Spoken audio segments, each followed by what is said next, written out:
Blue belt self-defense number one comes from a right-sided punch, a right-hand punch, mainly just because most of the population writes with their right hand, so they prefer to attack with their right hand instead of their left. So this is the best way for us to kind of just practice with getting repetition, getting comfortable with it.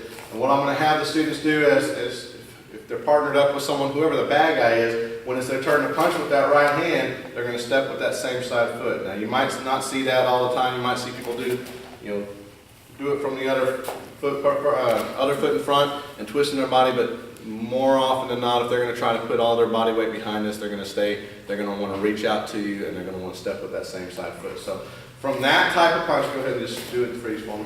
Somebody coming at you like that, the blue belt number one self-defense is to shoot yourself in front, into them. Try to get up close and cover that distance, all right? I'll call this the Superman move because you get your hands up in front of you, not necessarily trying for any particular block, but just cover that distance, and those hands are there for added protection. In case that punch is coming a little faster than you thought, I'd rather them punch my arm than punch my face, okay?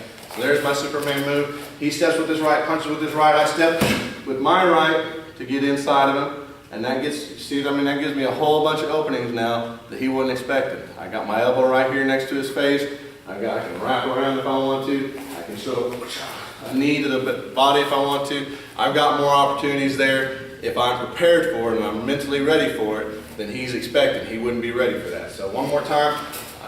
One more time.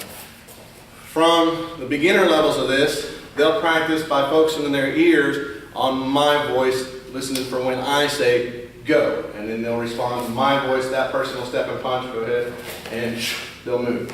The more advanced levels, as they get better at this, then I don't want them listening to my voice. I want them watching their opponent and learning to focus their eyes on the telltale signs of an attack coming on. So as I'm watching him, whenever he steps to throw that punch, then I'll step in, do my Superman move, and I've got my elbow, my knee, my other counters for after that. That's blue belt self-defense number one.